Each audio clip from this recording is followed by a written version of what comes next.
পৃথিবী বড় স্বার্থপর, দুনিয়া বড় স্বার্থপর। দুনিয়া কাউরে জায়গা দেয় না, দুনিয়া কাউরে জায়গা দেয় না। এত মজবুত পাইলিং করে যেই বিল্ডিং বানাইলাম, দুনিয়া তারে থাকতে দেয় না। যা বেটা যা, যা তুই লাথি দিয়া বাইর করে যা, কবরে যা, কবরে যা।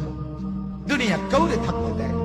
দুনিয়া কত ক্ষমতা ধরকে মাটির নিচে ফেলাই দিছে, দুনিয়া কত সম্পদ আলাকে মাটির নিচে ফেলে দিছে, দুনিয়া কত সুন্দরী নারীকে মাটির নিচে ফেলাই দিছে, মাটির সাথে রেজা রেজা করে ফেলছে। আজ আর চেহারা নাই, আজ আর রূপ নাই, আজ আর যৌবন নাই, আজ আর ক্ষমতা নাই। এমনও বাদশা ছিল পৃথিবীতে যার হাতের আঙ্গুলের ইশারায় মানুষের গর্দান উড়াইয়া দিত, যার হাতের ইশারায় উঠত মানুষ, বসত মানুষ। আজ বাদশারা নাই, আজ সম্পদওয়ালারা নাই, আজ মালওয়ালারা নাই। দুনিয়া কাউরে থাকতে দেয় না, কাউরে না দোস্ত, কাউরে দেয় না। দুনিয়া দাদারে আমার থাকতে দেয় নাই। আমার দাদারে আমি দেখছি, আজ আমার দাদা নাই। আমার নানারে আমি দেখছি, আমার নানা নাই। আমার দাদিরে আমি দেখছি, আমার দাদি নাই। আমার নানিরে আমি দেখছি, আমার নানি নাই। আমার বাবারে আমি দেখছি, 14 লক্ষ টাকা বাবার পেনশনের আমি সব ডাক্তারের পিছনে খরচ করে ফেলছি, বাড়ির ফসলের জমি বিক্রি করে ফেলছি। আমার বাপ যেন না মরে বারবার বারের হসপিটালে নিছি, কিন্তু দুনিয়া আমার বাপকে থাকতে দেয় নাই। আমার বাপ কবরে চলে গেছে। দুনিয়া কাউরে থাকতে দেয় না, কাউরে না, কাউরে না, কাউরে না, কাউরে না। আমার বাপ দুনিয়া কাউরে থাকতে দেয় না। তুমি থাকবা না, তুমি থাকবা না। দুনিয়ার ধোকায় পড়ো না বাপ, দুনিয়ার ধোকায় পড়ো না। মাকে বুঝার, আজ মারা বেসামাল হয়ে গেছে, আজ বোনেরা বেসামাল হয়ে গেছে, বেপরদার উৎসব তুলে দিছে। এটা যেন আল্লাহর সাথে যুদ্ধ করছে। আল্লাহ করোনা না, তুমি আরো কিছু দাও, আমরা বেপরদিকে ছাড়বো না।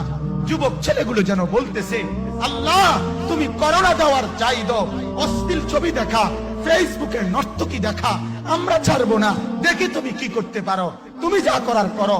দোকানদার ব্যবসায়ীরা হারামের লেনদেন করা বন্ধ করছে না, সুদখোর সুদ ছাড়ছে না, ঘুষখোর ঘুষ ছাড়ছে না, নাফরমান আর জিনাকার ব্যভিচারী এরা কেউ কিছু ছাড়ছে না। বেহায়ার বেপর্দা নারী তার অশ্লীলতার বেহায়াপনা ছাড়ছে না।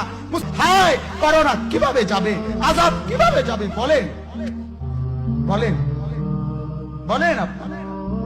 আমার বাপ ফেরাউনের উপরে তো আযাব এতদিন ছিল না, নমরুদের উপরে আযাব এতদিন ছিল না, সাদ্দাদের উপরে আযাব এতদিন ছিল না, কারুনের উপরে আযাব এতদিন ছিল না, লূত আলাইহিস সালামের কওমের উপরে আযাব এতদিন ছিল না, হুদ আলাইহিস সালামের কওমের উপরে আযাব এতদিন ছিল না, নূহ আলাইহিস সালামের কওমের উপরে এতদিন আযাব ছিল না। আজ আমরা মালিককে এই পরিমাণ নারাজ করছি, মালিক এত বেশি নারাজ। আজ 1 বছর হয়ে গেছে, 1 বছরের থেকে বেশি হয়ে গেছে, কই করোনার মহামারীর আযাব তো যাচ্ছে না, গেছে গা। মানে আমাদের লক্ষ লক্ষ বাচ্চার পড়ালেখা বন্ধ, এরা নষ্ট হওয়ার চূড়ান্ত পর্যায়ে পৌঁছে গেছে। মোবাইল এদেরকে শেষ করে দিছে। লক্ষ লক্ষ ছেলে, গতকালকে এক মা আমার আত্মীয় ফোন দিয়া বলতেছে, সকাল 10টায় বাচ্চাটা ঘর থেকে মোবাইল লইয়া বাইর হইছে, রাতের 10টায় মা তারে ফোন দিয়া বলছে, বাপ ঘরে আসতি না, ভাত খাইতি না। বাচ্চা তারে বলতেছে, তোমার অসুবিধা কি, তোমার সমস্যা কি? মা এই কথা বইলা কায়দা দিছে যে, শোনেন হুজুর কদ্দুর দোয়া করো। এক বাচ্চা, এক ছেলে, সে যদি তার মাকে কথা বলতে পারে, তার মানে গুনাহ তারে এত মজা দিয়া দিছে, ফেসবুক তারে এত মজা দিয়া দিছে, ইউটিউব তারে এত মজা দিয়া দিছে, নর্তকী তারে এত মজা দিয়া দিছে, গুনার দৃশ্য তারে এত মজা দিয়া দিছে, সে মাকে ধমক দিচ্ছে। রাত 10টা বাজলে কি হইছে, রাতের 3টা পর্যন্ত দেখলে তোমার সমস্যা কি? আমার আখিরাত আমি নষ্ট করলে তোমার অসুবিধা কি? আমার জাহান্নাম আমি ঠিক করে নিলে তোমার সমস্যা কি?